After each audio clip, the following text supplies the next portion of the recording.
2016లో పఠాన్కోట్ దగ్గర కాంగ్రెస్ లాగా కాంగ్రెస్ ప్రభుత్వం లాగా సంతాపాలతో హెచ్చరికలతో ఎన్డీఏ ప్రభుత్వము మోడీ గారి ప్రభుత్వము సరిపుచ్చుకోలేదు. భారతదేశ చరిత్రలో మొదటిసారి ఒక ఉగ్రవాద సంఘటన నరేంద్ర మోడీ గారు ప్రధానమంత్రి అయిన తర్వాత జరిగితే మొట్టమొదటి సంఘటన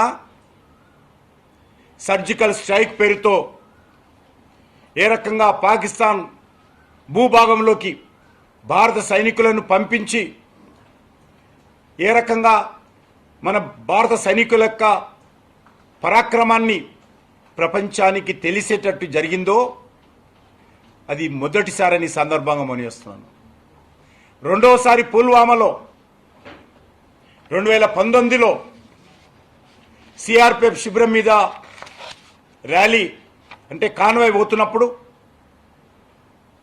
పాకిస్తాన్ ఉగ్రవాదులు దాడి చేసి సుమారు 40 మందికి పైగా బలిదానమైతే రెండవసారి ఎయిర్ స్ట్రైక్ పేరు మీద పాకిస్తాన్ భూభాగంలోకి భారత యుద్ధ విమానాలు పోయి ఉగ్రవాద శిబిరాలను ఏ రకంగా ధ్వంసం చేయించిందో యావత్ ప్రపంచమంతా చూసింది.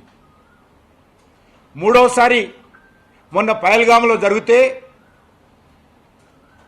ఆపరేషన్ సింధూర్ పేరుతో ఏ రకంగా పాకిస్తాన్కు నరకం చూపించామో ఈరోజు ప్రపంచమంతా చూస్తూ ఉంది.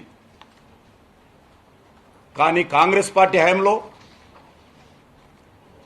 అనేక సార్లు గత 40-50 సంవత్సరాలుగా కొన్ని వందల ఉగ్రవాద కార్యక్రమాలు జరిగాయి.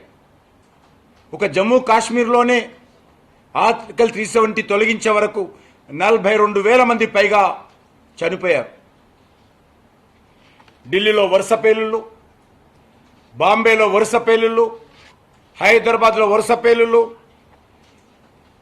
ముంబైలో నడుస్తున్నటువంటి 7 రైళ్లలో ఒకటేసారి పేలుళ్ళు. ఈ రకంగా ఉగ్రవాద సంఘటన జరగనటువంటి రాష్ట్రం లేదు ఈ దేశంలో. కానీ ఏ రోజైనా కాంగ్రెస్ పార్టీ కనీసం కలలోనే ఆలోచించిందా? సర్జికల్ స్ట్రైక్ కానీ ఎయిర్ స్ట్రైక్ కానీ ఆపరేషన్ సింధూర్ లాంటి సంఘటనలు సైనికులకు స్వేచ్ఛనిచ్చి సైనికులకు పూర్తి అధికారాలు ఇచ్చి సైనిక అధికారుల పర్యవేక్షణలో ఈ ఆపరేషన్ జరిపించినటువంటి చరిత్ర ఎన్నడైనా ఊహించిందా కాంగ్రెస్ పార్టీ? అది నరేంద్ర మోడీ గారి నాయకత్వంలో 140 కోట్ల మంది ప్రజల యొక్క ఆత్మ గౌరవాన్ని పెంచే విధంగా